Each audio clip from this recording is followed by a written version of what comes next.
یعنی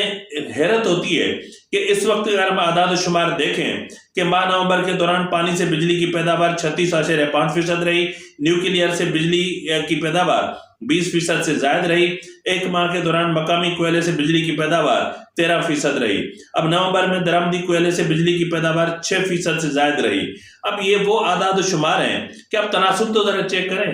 تو مسئلہ یہ ہے کہ جب پیٹرولیم مصنوعات کی قیمتوں میں اضافہ ہوتا ہے اس وقت آپ بڑھا لو تو بات سمجھ میں بھی آتی ہے، لیکن اب اس طرح تو نہیں ہوگا نا۔ لیکن ہر بار، ہر مہینے، ہر 15 دن کے بعد آپ اس طرح کرتے جائیں گے تو پھر آپ کا معاملہ کیسے ہوگا، کس طرح ہوگا؟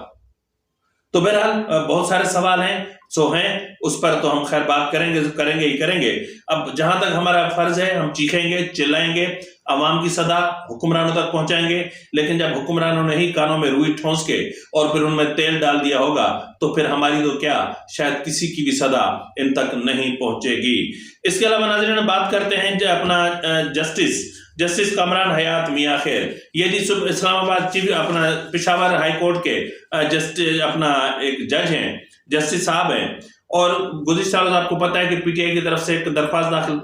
دائر کی گئی تھی، اور یہ درخواست دائر کی گئی تھی الیکشن کمیشن کے فیصلے کے خلاف۔ اب الیکشن کمیشن نے انٹرا پارٹی الیکشن کے حوالے سے فیصلہ سناتے ہوئے انتخابات کو کالعدم قرار دے دیا تھا، اور ان کا جو انتخابی نشان تھا بلا وہ واپس لے لیا تھا، اور اس کے حوالے سے پی ٹی آئی گومگو کی شکار تھی کہ ہم سپریم کورٹ میں جائیں یا ہائی کورٹ میں جائیں۔ تاہم پشاور ہائی کورٹ میں درخواست دائر کر دی گئی، اور یہ توقع بھی ظاہر کی جا رہی تھی کہ لے دے کے یا تو درخواست لاہور ہائی کورٹ جائے گی، لیکن چونکہ پچھلی مرتبہ سپریم کورٹ میں جو کچھ ہوا تھا اس کی وجہ سے لاہور ہائی کورٹ میں شاید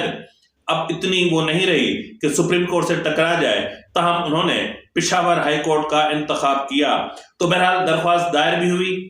درخواست فائنل بھی ہوئی، اعتراضات بھی کوئی نہیں لگے، بینچ بھی بن گیا، اور وہ سنگل رکنی بینچ تھا، اور وہ تھا پی ٹی آئی اپنا جسٹس کامران حیات میاں خیل پر مشتمل۔ اب انہوں نے سماعت بھی کر لی اور پھر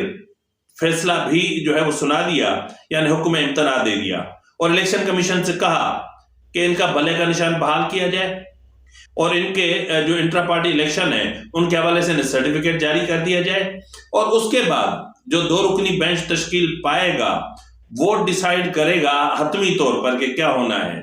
حتمی باقی بچا ہے کیا آپ نے میاں خیل صاحب؟ اب سب کچھ تو آپ نے کر دیا۔ ظاہر ہے عشق پرانے ہوں تو پھر یہ چیزیں ہوتی ہیں، اور بالکل ہونی بھی چاہیے۔ اب ناظرین یہ کیا ہے جسٹس کامران حیات مندو خیل صاحب کیا ہے؟ اس پر ہم ذرا جو ہے وہ تھوڑی سی تحقیق کی ہے، یا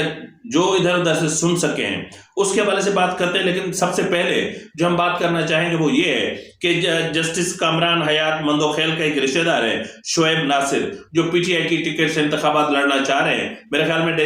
ڈیرہ اسماعیل خان یا ڈیرہ غازی خان سے۔ اب ظاہر ہے کہ ان کو انتخاب لڑنا ہے پی ٹی آئی سے، اور پی ٹی آئی کے لیے بلا ہونا ضروری ہے، اور بلے کا کیس آ گیا ان کے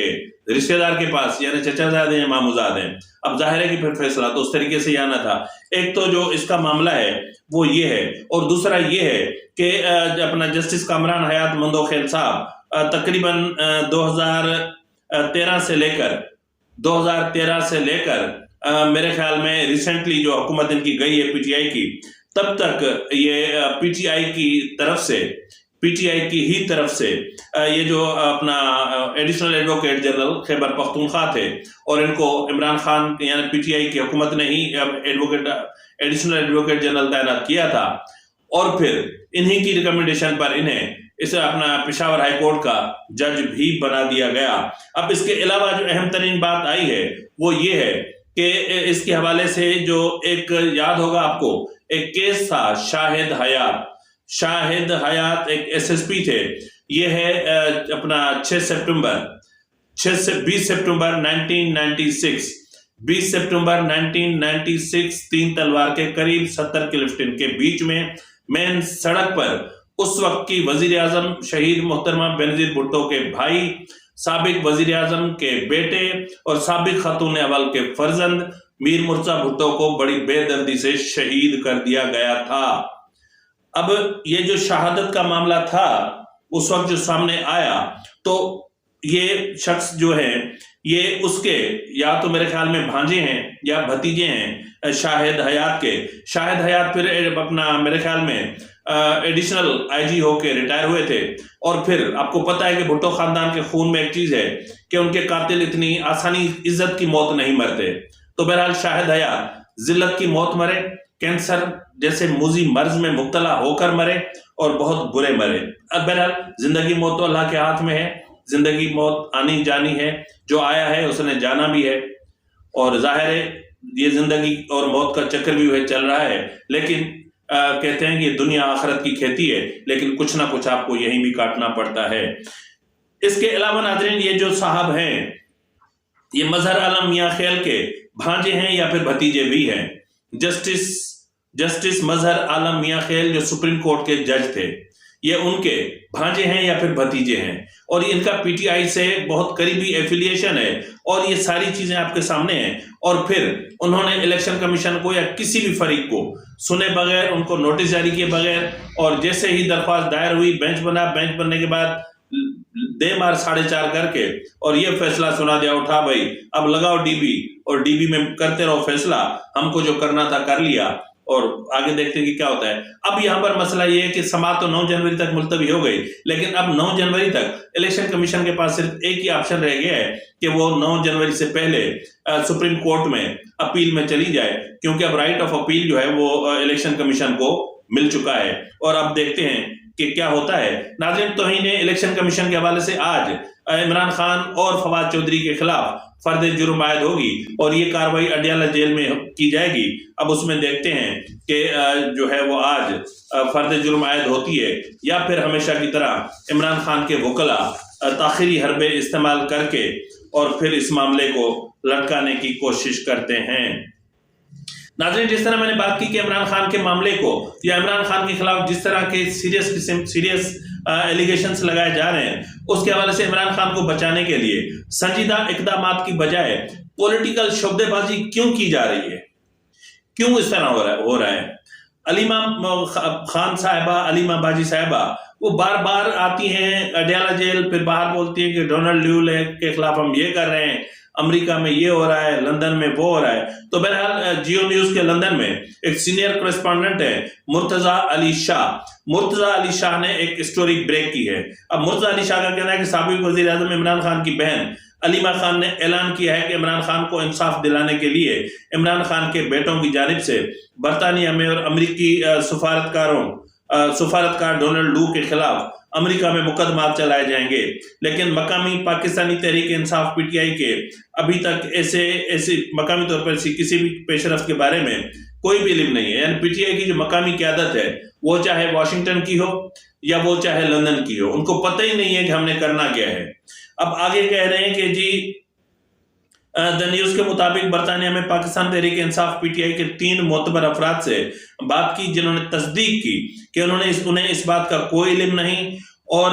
وہ نہیں جانتے کہ آیا عمران خان کے بیٹے سلمان خان اور Qasim Khan London high court میں مقدمہ دائر کرنے جا رہے ہیں, اور مدعا علیہ یا مدعا علیہان کون ہوگا, یعنی کمپلیننٹ کون ہوگا, ٹھیک ہے نا, یہ ابھی تک کوئی پتہ نہیں ہے. اور جمائمہ خان نے پاکستان کی موجودہ سیاسی صورتحال پر عوامی طور پر کوئی تبصرہ نہیں کیا, لیکن ان کے قریبی ذرائع نے تصدیق کی ہے کہ انہیں برطانیہ میں کسی بھی کیس کے بارے میں ابھی تک کوئی علم نہیں ہے, اور ذرائع نے کہا ہے کہ وہ اب تک ایسی کسی کوشش کا حصہ نہیں ہیں. تو جمائمہ خان کی طرف سے بھی انکار آ گیا, سلمان اور قاسم کی طرف سے بھی آ گیا انکار, پی ٹی آئی لندن کی طرف سے بھی انکار آ گیا, پی ٹی آئی واشنگٹن یا امریکہ کی طرف سے بھی انکار آ گیا. اب کر لو جو کرنا ہے.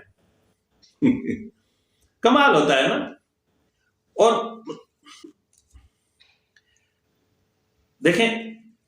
یہ دنیا اس وقت گلوبل ولیج بن چکی ہے. اب کوئی بھی قدم اٹھاتے ہیں, کوئی بھی بات کرتے ہیں, کہیں کچھ بھی کرتے ہیں,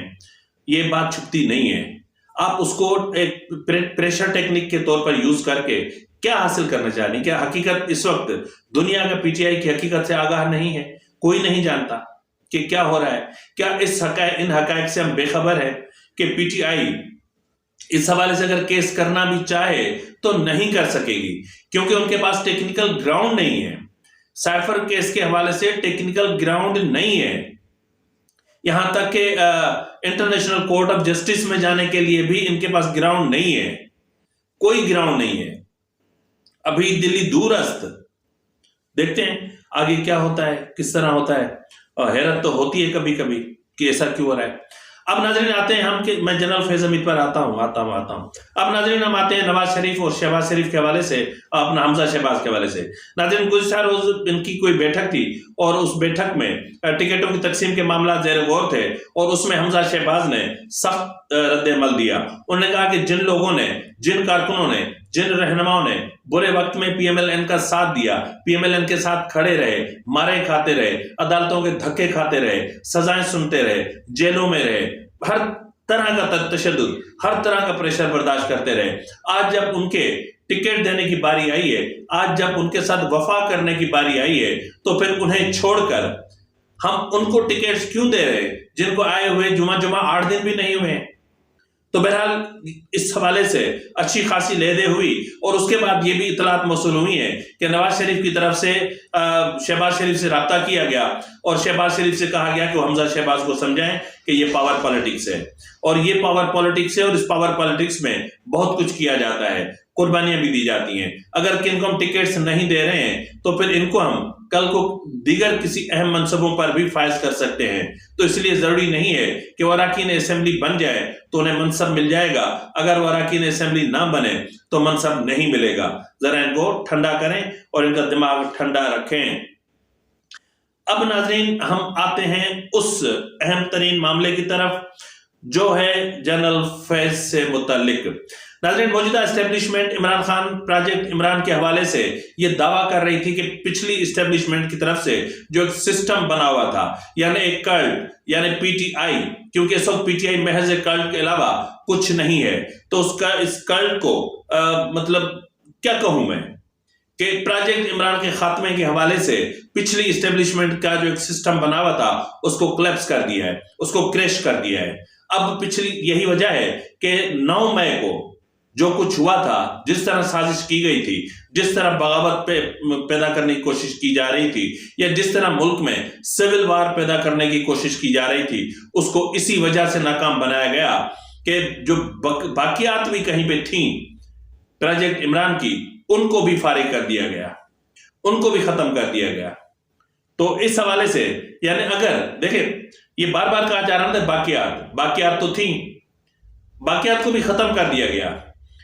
126 یہ ہو گئے، 15 بریگیڈیئر یوں ہو گئے، 15 میجر جنرل یوں ہو گئے، یہ یوں ہو گئے، لیکن اب بھی سسٹم موجود ہے، اور وہ سسٹم جنرل فیض حمید کا دفاع کر رہا ہے، اور وہ جنرل فیض حمید جو پی ٹی آئی کا آج بھی غیر اعلانیہ ایڈوائزر ہے، اور وہ ایڈوائزر جو آج بھی پی ٹی آئی کو بڑے بڑے بحرانوں سے نکالنے کی کوشش کر رہا ہے، وہ ایڈوائزر جو آج بھی عدالتیں مینیج کرتا ہے، وہ جنرل فیض حمید جو آج بھی بینچ مینیج کرتا ہے، وہ جنرل فیض حمید جو آج بھی بیوروکریسی کو اپنی مرضی کے مطابق چلاتا ہے، اور وہ جنرل فیض حمید جس کے پیچھے آج بھی پی ٹی آئی چلتی ہے، آج بھی ان کے کہے کو اہمیت دی جاتی ہے۔ یہ چکوال پلان ہی تھا کہ جس کے نتیجے میں آپ نے دیکھا ہوگا کہ کاغذات نامزدگی جمع کرانے کے حوالے سے پی ٹی آئی نے جس طرح کاغذات نامزدگی جمع کروائیں، یا جو چالاکی کی، یا جس طرح کی گیم چلائی، اس نے موجودہ اسٹیبلشمنٹ کے پاؤں تلے سے زمین کو ہی کھینچ لیا، اور موجودہ اسٹیبلشمنٹ اب سر پیٹے، ماتھا پیٹے، ماتم کرے، جو بھی کرنا ہو کر لے۔ اب اس وقت موجودہ اسٹیبلشمنٹ کے پاس یا تو ایک طریقہ ہے کہ جنرل فیض حمید کو گرفتار کرے، ان کا فیلڈ کورٹ مارشل کرے، 9 مئی میں فیلڈ کورٹ مارشل کرے، یا پھر جنرل فیض حمید کے خلاف کوئی ایسی کارروائی کی جائے، کرپشن کے حوالے سے کارروائی کی جائے، یا پھر ان کی سرپرستی ترک کی جائے، تاکہ ٹاپ سٹی کیس میں اور شوکت عزیز صدیقی کیس میں اور فیض آباد دھرنا کیس میں جنرل فیض حمید کے خلاف گہرا تنگ ہو سکے، یا پھر ٹوٹلی سرنڈر کر دے جنرل فیض حمید کے روبرو۔ موجودہ اسٹیبلشمنٹ کو چاہیے کہ سرنڈر کر دے، کیونکہ اس کے علاوہ اور کوئی راستہ، کوئی جگہ نہیں بچتی۔ تو ایسی صورتحال میں اب ہم کہاں کھڑے ہوئے ہیں؟ یہ ہماری اسٹیبلشمنٹ کہاں کھڑی ہوئی ہے؟ اب اسٹیبلشمنٹ کے پاس جو ماتر یعنی صرف ایک جو راستہ بچتا ہے، وہ صرف ایک یہ ہے کہ اب وہ انتخابات کو ہی ڈاواڈول کر دے اور پھر ملک میں ایمرجنسی نافذ کر دے۔ کیونکہ چیف جسٹس قاضی فائز عیسیٰ کی واپسی تک پاکستان میں یوں ہی انتشار برپا رہے گا، کیونکہ موجودہ جو جوڈیشل سسٹم ہے یا جو سپریم کورٹ ہے وہ متحمل تو ہے، سینئر ججز ہیں اور تجربہ کار ججز ہیں، وہ چاہیں تو اس ساری صورتحال کو، ان ابہام کو،